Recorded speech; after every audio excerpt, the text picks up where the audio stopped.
Welcome to The Explainer. Today, we're digging into one of the most important parts of being an early childhood educator, promoting the health and wellness of the kids in your care. Honestly, it's the bedrock of everything else we do. And that quote really nails it, doesn't it? This is our starting point today. We're going to break down the key health practices that every program should have. Because this isn't just about managing sniffles and runny noses. It's about building a foundation that supports learning, growth, and happiness for years to come. Okay, let's dive right in. Our first section is all about the daily health baseline.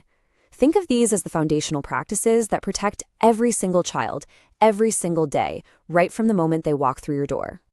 Now, I know what you might be thinking. Paperwork. Ugh. But listen, these are so much more than just files in a cabinet. They are a vital safety net. They help you figure out preventative care, support kids with special needs, and most importantly, act fast and act right in an emergency. So what exactly needs to be in that file? Well, this slide is basically your cheat sheet. These are the non-negotiables: a current medical assessment, immunizations, allergies, the whole shebang. Having this info at your fingertips is what lets you provide that truly individualized and safe care. And hey, this isn't just about the kids. A healthy program absolutely depends on healthy staff. I mean, it just makes sense, right? Things like TB clearances and immunizations for staff are crucial because the well-being of the adults, well, that's the foundation for the well-being of the children. It's all connected. Okay, so the second piece of this daily baseline is the simple but oh so powerful health check. We're talking about a quick, informal lookover for every kid as they arrive before their parent or caregiver leaves. It's a tiny part of the day, but it's huge for setting a baseline and opening up that line of communication with families. And you don't need any fancy equipment for this. This is all about using the 4 senses you already have. You just have to be a little more intentional. You listen to what families tell you, you look the child over, you feel their skin with a gentle greeting, and yep, you even pay attention to any unusual smells. It's a super quick way to spot any red flags. All right, so we've covered that daily safety net. Now, let's switch gears and talk about being proactive, about building healthy habits. These are the little things you do every day that add up to a massive impact down the road. We're going to focus on 2 big ones: teeth and sleep. But these ideas apply to nutrition and physical activity too. So there's this term, early childhood caries, which is really just a technical way of saying tooth decay in baby teeth. And the whole game has changed here. We're not just waiting around for cavities to show up anymore. The goal is prevention. We want to stop them before they even start. And one of the best ways to do that?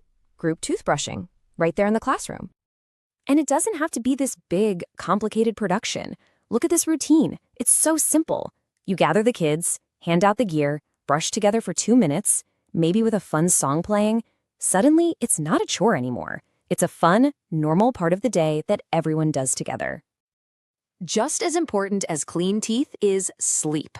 And let's be clear, for little kids, sleep is not just downtime. No way. It is a super active and absolutely essential process.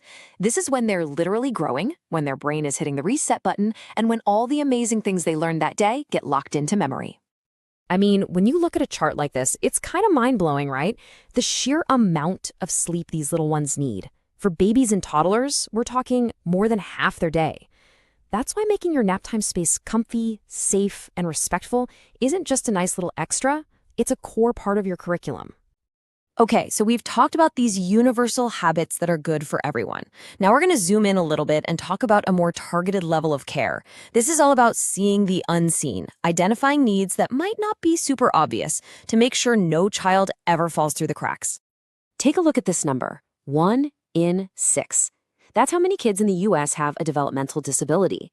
And the really staggering part, less than half of them are identified before they even start school. This one stat shows just how incredibly important early screening is. You are in the perfect spot to help change that. Now, this is a really, really important point. Screening is not diagnosing.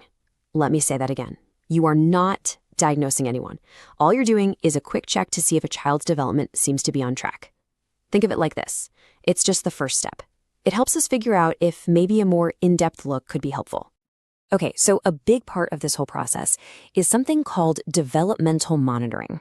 And I know that sounds super official, maybe even a little intimidating, but I promise you it's something you are probably already doing every single day. This quote from an educator, Miss Carolyn, just says it all, doesn't it?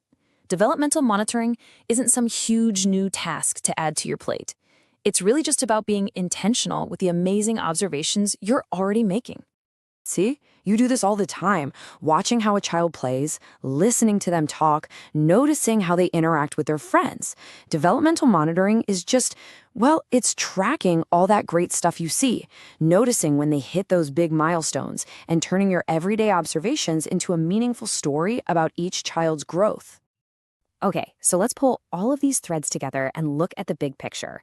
From that first hello in the morning to watching them grow over time, your role as a health advocate is huge, and it is incredibly powerful. You really are the proactive guardian of child wellness. You are creating this amazing, comprehensive safety net.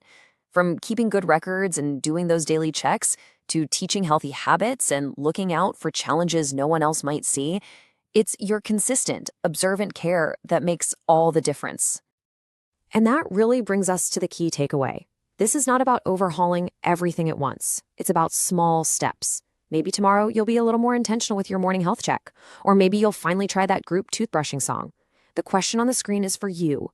What's the one thing you can do tomorrow to make a difference?